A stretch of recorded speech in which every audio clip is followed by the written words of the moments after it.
My name is Daniel Stepanic. I'm a threat researcher at Elastic Security Labs. Today I want to talk about a malware APT threat that we've observed over the past couple of years targeting Southeastern Asia, specifically Vietnam.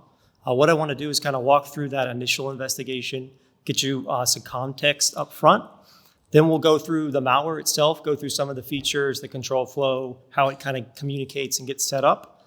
And then we'll talk a little bit about who we think is behind this threat. And then we also did a little bit of, we had some fun. We built a malware controller to interact with the malware, and we're going to release that later today. So cool. So we work, at Elastic. We collect a bunch of endpoint EDR telemetry. This entails a bunch of, shellcode alerts, malicious file events, behavioral rules. What ends up happening is we combine a ton of these events together, and we make analytic decisions. We do malware analysis. We form, in activity groups, and we release research. And so this was kind of no different case for us. Usually what happens is there's a bunch of suspicious, malicious events that are chained together. We start to see payloads in memory, files get dropped, suspicious behavior, and this was kind of a typical event. So in this scenario, the first thing that kind of triggered us was at the exact same time, there were 4 unique endpoints that were observed doing a kind of privilege escalation technique where they had locally mapped an administrative share and they executed debug view and to get their DLL loaded. So what this did was get that system level privilege, and then it flowed into the next chain of the attack, which was pretty much spawning make cab, so like standard Windows cabinet archive tool. It did some self-injection, and this is where we didn't know at the time, this is where PIPEDANCE was loaded in at. And then, of course, Cobalt Strike within a few minutes on those endpoints. So the big thing for us was it went from 4 endpoints to 2 endpoints.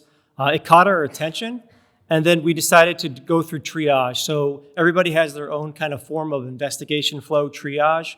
For us, we love getting stuff that's juicy, that's in memory, decrypted, unpacked. We take a look at the strings.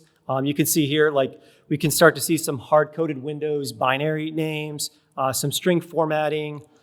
There's the string bing.com, and then there's also some string formatting for pipes.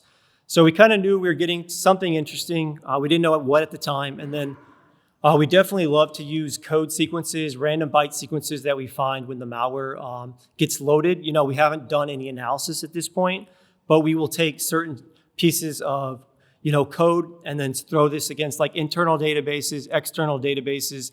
Have we seen this threat before? Have we not? And this is kind of a way for us, to qualify the threat and to make sure that we want to invest our time in it. And so PIPEDANCE kind of met all that criteria, and that's where we went into kind of activating the malware analysis process and going through it. And so what is PIPEDANCE? How is it being used? For us, PIPEDANCE is pretty unique to us. What we see it as is a secondary post-compromise tool. So it's not something that gets launched on initial access. This is something that they deploy after they've fully compromised the network. What we see it as is more like a staging server, more like an internal C2. So as these threat actors are compromising these endpoints, they are burrowed within the network. They're moving throughout different endpoints, and they've set up this kind of tool to work internally, have different endpoints connect back to this kind of staging server. And the key thing for us that was a little bit different than the normal malware we analyzed is that everything is happening over named pipes. So there's no domains, there's no IPs. It's all over named pipes. And if you're familiar with like Metasploit SMB, Cobalt Strike SMB modules, you can kind of think of it in that context. But what we see in the malware is, it's facilitating lateral movement, and it's really about additional execution, getting their implants running, new code that's running on these machines. And so the samples that we found, they all come with these hard-coded strings. So this is actually the pipe name that's compiled in the binary. We found a few of these samples. This is also serving as the RC4 key. So any kind of data that goes through the network, they're encrypting it with this key. But it's funny, it also is the pipe name. So it's kind of like not hard to find, but they do take measures to protect the data. And so kind of how it works is they already have access. They'll get on a machine like that debug view. They'll get the DLL execution. What will happen on that machine is it it kind of is the server-side component. So what's going to do is it's going to create the name pipe, and it's going to open up in a connection, and then awaiting different clients that are already compromised within the network. So you can kind of see the example, like they can use target IP addresses, and then they'll use that hard-coded string to connect. And then there is kind of a formal check-in process, like it will take the current process ID, domain, username, it has a working directory. This will be part of the client and how they communicate later. But at this point, this is where the command dispatching begins. And this is kind of a good graphic to kind of wrap your head around it. On the far left, they have the execution with debug view. This loads PIPEDANCE. So in the middle column, that's actually, we call it the server-side component, but this is what's going to be running the new implants and actually, all the discovery enumeration.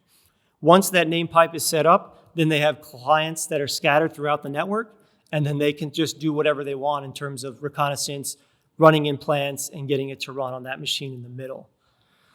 So there are some different communication flows and flags that go back and forth with command IDs and arguments and results, and we'll go through that. But the communication is really kind of straightforward, to be honest with you.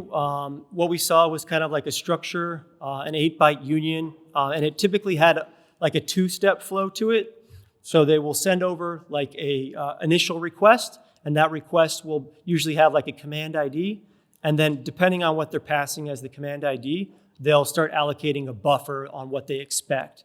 And so depending on whatever the event handler that they're going to use, they'll allocate whatever parameters that it needs, and then they'll put in the buffer and pretty much use the RC4 in between, and then perform that second request. So to kind of walk you through an example, this is kind of what it would look like for a process termination function that they would issue in an environment.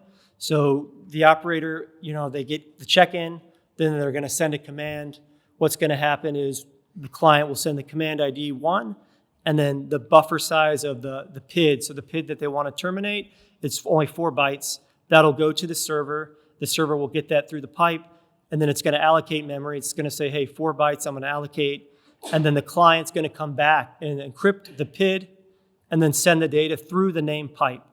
And then once that goes through, what's going to happen is the server will decrypt the buffer with RC4, and then it's going to go to the correct event handler that it wants, pass it whatever it needs. Typically, these functions all use underlying Windows API functions, and then those will have like a return value or result code, and then those will go back to the operator. So in a way, like the operator gets a little bit feedback if functions are working, if functions are not. They'll get error codes and things like that.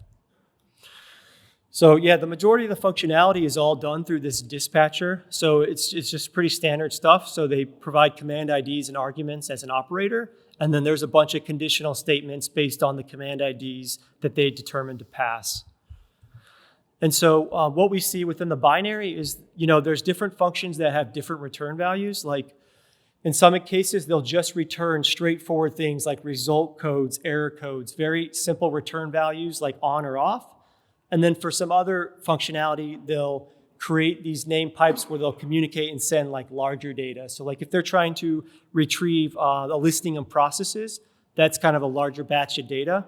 They will spin up a new name pipe and then create a thread and read that data over that new name pipe. So they do a bunch of different inter-process communication using pipes, and this is kind of a good example of that. So like when they use this event handler 2, what they'll do is they'll take the malware PID that PIPEDANCE is running on that the client received from the initial check-in, they'll go meet up at that spot when they hit this handler, and then they'll share data back and forth. And it's the same thing for a different function, just in a little different way, is for the event handler 3, they'll use standard input and standard output and put them on, file write and file read handles, and then pass the data through that way. So yeah, I won't go through all of this right here, but this is just like a reference. This is kind of the command handlers that we observed within the PIPEDANCE malware. And then now we can kind of talk a little bit about the main capabilities that we observed. So what kind of makes it interesting is it's kind of like a Swiss Army knife. It's got backdoor capabilities, standard stuff that you see in malware today, process, file enumeration, writing files to disk, terminating processes, command line execution. What we saw was there's 2 different main handlers for command line execution. This is the first one. I kind of call it like a single shot execution. I think a lot of these techniques might be are kind of like known and embedded in a lot of offensive frameworks, but it's very interesting, and a lot of it comes down to passing data between parent-child relationships and using pipes. So like this first one, what they do is they leverage anonymous pipes with read and write handles, and then before they create the process, they'll set up the startup info structure, and then they'll start setting up like passing the standard output, passing the standard error, getting those handles, and attaching it to that structure. And then when they create the process will be in windowless mode.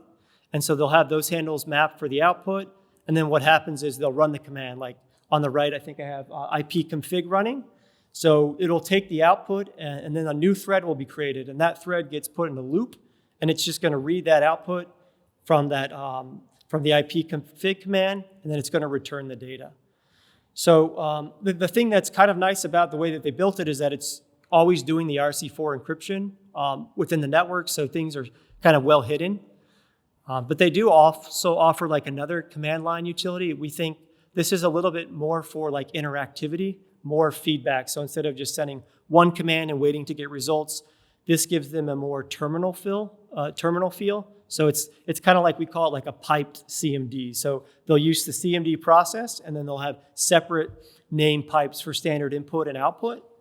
And then that child process will go into like a suspended state, and then they'll end up actually just setting up the data through the standard input and then reading the data back from standard output and resuming the thread.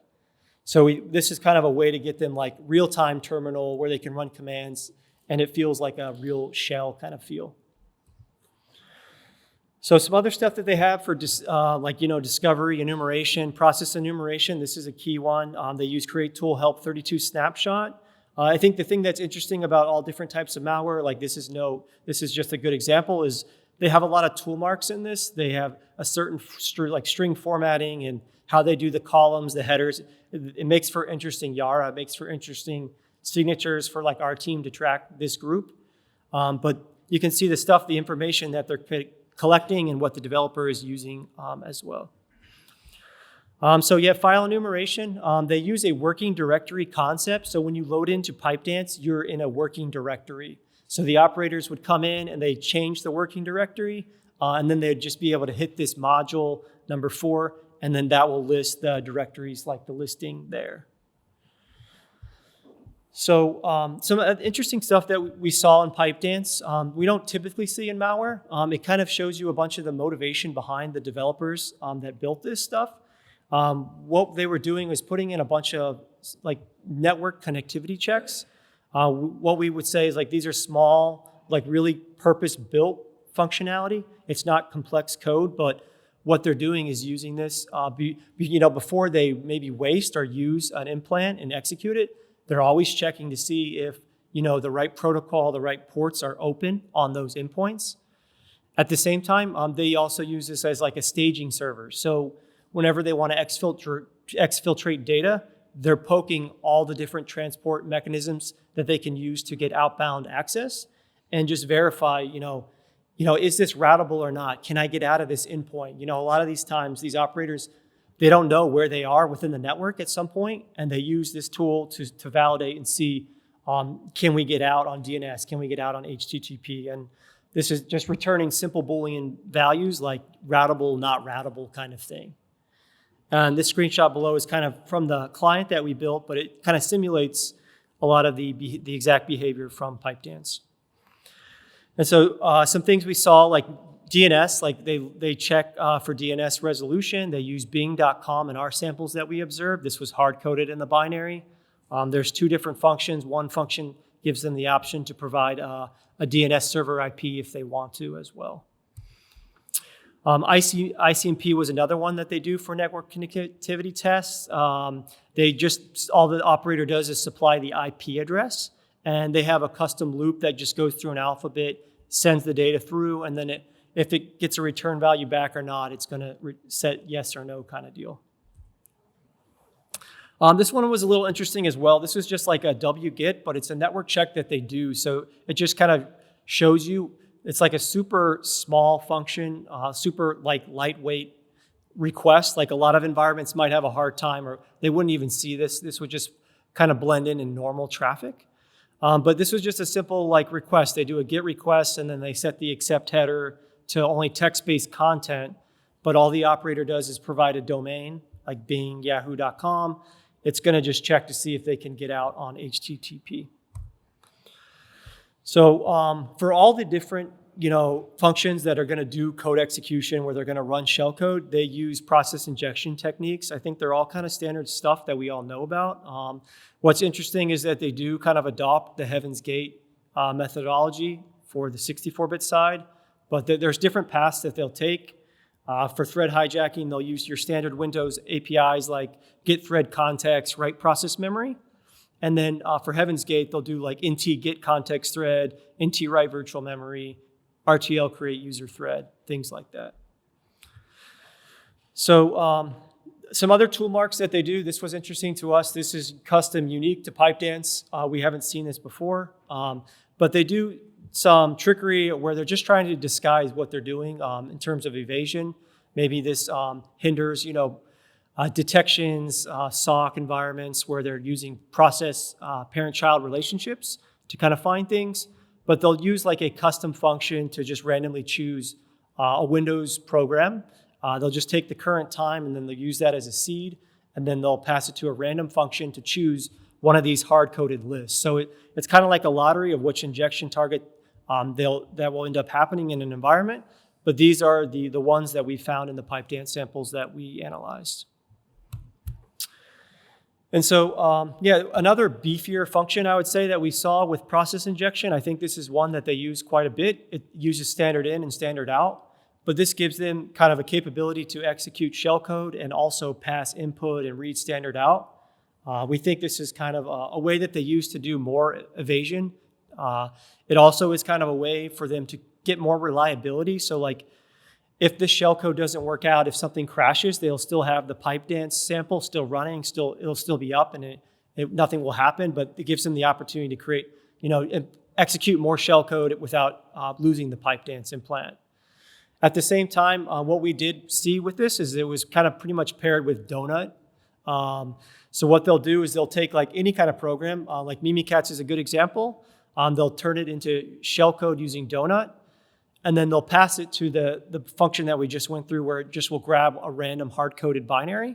It will spawn that, and then it will inject the shellcode into one of these programs, and then it will end up passing like a command that the operator would provide in standard input. And there's a couple different threads that they have for read and write to pass input and output. And then eventually the data will come back to the operator with that, with the output of the Mimikatz command. So it just is another way for evasion. It gives them a little bit, potentially, more evasion against some EDR products, maybe some more visibility from standard detection tools. Awesome. So let's talk a little bit about attribution and who we think is kind of behind this threat. So from our end, at the very beginning when we talked about the alert context, I showed you, in this December 2022 timeframe where PIPEDANCE was found. But honestly, we had visibility into this network for a while, since early April 2022.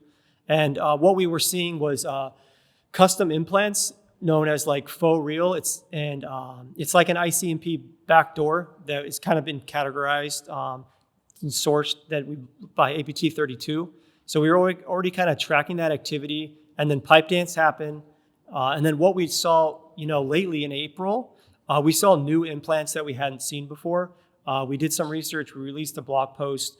We call it Spectral Viper. But we hadn't seen this before, but we had this show up in another organization that we were monitoring. And the targeting really kind of aligned with what we were seeing. And so we were seeing a bunch of overlap, essentially. And so based on some of the investigations that we had through our telemetry, we were seeing shared tooling between these different intrusion sets. So we had like a financial service company in Vietnam. We had an agribusiness in Vietnam. And both these investigations showed an overlap on different tooling that were dropped. And specifically, like Spectral Viper was kind of the main event in some of these environments. And we saw that happen in our kind of first investigation. And then we saw it in this next one. And then there were other tools in between that were dropped, like PowerSeal and things like that. And this kind of gave us a lot of confidence, we do think that it's somebody behind that's interested in Vietnam. And we got a lot of feedback from third-party data as well. So what we could tell is a lot of the victimology is pointing to large public companies within Vietnam. And so we, along with doing our due diligence, we noticed that there was a lot of good reporting as well that was shared in the public. So Microsoft did a good post in November 2020. At the time, the group was called Bismuth. It's now called Canvas Cyclone. But they mentioned kind of similar things that we were observing within our own monitoring.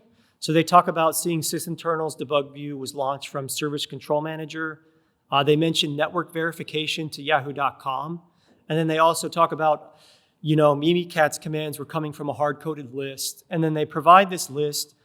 These are the same processes from this list that are embedded inside PIPEDANCE. So we don't think this is a coincidence. We think this is really similar. At the same time, SecureWorks did a really good post as well.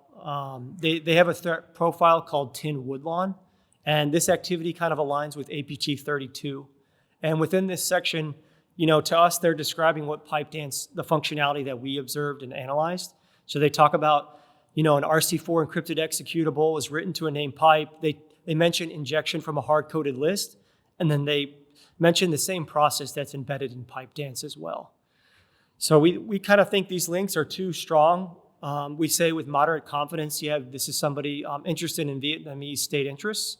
While our visibility isn't perfect, but we do align it with some similar public reporting to these different groups that are in this slide. And this is based on shared tooling and victimology from private and public data. All right, great. So during this process, we wrote a malware client as well. So this is just to kind of show you what we did and went through while we were analyzing. This kind of was a fun exercise to really solidify our understanding of PIPEDANCE. We always kind of recommend it if you have the time to do it. I know that's not always the case, but it's a great way to understand a malware's main features, the control flow, the different data structures, inputs and outputs to event handlers. It will hold you accountable, especially if you're doing communication requests and things. If you get things wrong, you mess up, you will know. So that's kind of always fun. The primary reason that we use it is it's a great way to reach different functionality command handlers that you might not have observed within your telemetry or during your intrusion event.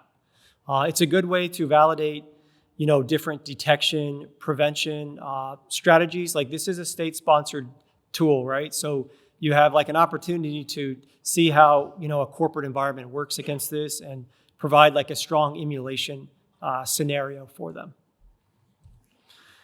So we wrote the program in C. I'm not sure why I picked it, but it was fun. We were going to release it. Released it on GitHub. I co-authored this with my colleague Cyril. I appreciate all his help during this. But the program, it interacts with 20 different functions within PIPEDANCE. You can see some of the command handlers available, but you have your standard backdoor, enumeration, network checks, and then the injection functionality. So this tooling, gives defenders the opportunity to do research, against named pipes. I know a lot of environments struggle with named pipes, have low visibility, but it also gives you to see the inside of a state-sponsored malware and kind of play with it, see how different tooling would work against it. So with that said, I appreciate everyone's time. Thank you so much. I have the links here. We're doing a blog post today, but the client is available for download. So you can just take the client, compile it, and then all you need to do is provide an IP address or a host name. And then we have a sample that you can just download. It's a real PIPEDANCE sample. So just be careful, do it in a sandbox or do it somewhere in a closed environment. But it's already paired up with the client. You just compile it, and then you can basically mimic the commands that we observed during our intrusion. Awesome.